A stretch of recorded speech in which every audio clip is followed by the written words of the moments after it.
Sports Limelight, episode 11. Hello, Drew. Hello, Bill. 1111. Special music edition again. All right.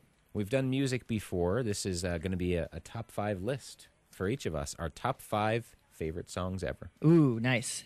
Mine are going to be my top 5 favorite songs at the moment because they change all the time. It's the same with me. I say ever, but it's ever right now. Exactly. Yeah. We could do this next week, and it could be different songs. Yeah.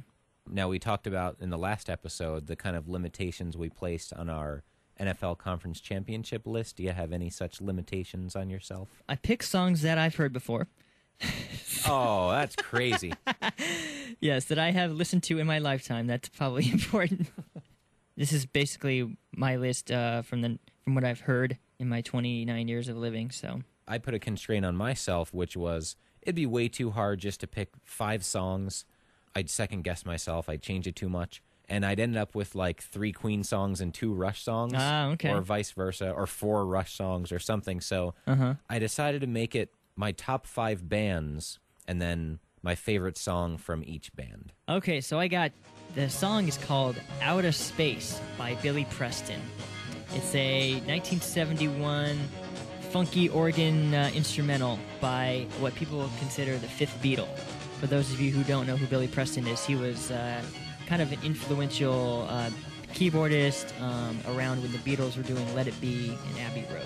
So after they broke up, he had his debut album, 1971, called I Wrote a Simple Song, and that song Out of Space is coming off that album. So I got some deep funk in there for you, Bill. Nice. You've got way more range of taste than me. I'll say that right now as well. Number 5, I have Led Zeppelin, Trampled Underfoot. Ooh. Hard to pick a Led Zeppelin song. Wanted to go a little, off the expected path, so just love that one. Yeah, what a great album, too. Physical Graffiti. Double set, right? Nice. Love it, yeah. That's a good song off that album. Really kind of hard-driven, in your face. Yeah. This Is Us.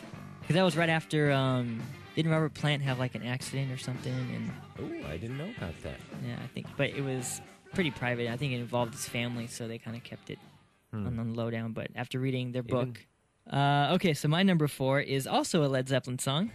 And it's actually a particular live version of this song. It's Stairway to Heaven from 1975 at Earl's Court, which you can find on their DVD they put out in like 2003 along with How the West Was Won. Great stuff there. If you have a chance, YouTube it or download it, look it up. It's amazing. The reason why I like it so much is Jimmy Page's solo. It's just so amazing. Words really can't describe it. And that was in Earl's Court, recorded in 1975? Yes, yep, from their concert in 1975. They were promoting, I believe, Physical Graffiti at the time. Those songs were new to the audience, but yep, it's pretty awesome. Number 4, I have from my 4th favorite band, favorite song ever, right now. Yes, Yours Is No Disgrace. Ah, what a great song. For 2 reasons. Number 1, it's 12 minutes long, Ooh. so you get, it's like 2 songs worth of greatness. And number 2, just the way I imagine it is, it was Steve Howe's first album with Yes. They were still kind of finding their way before that.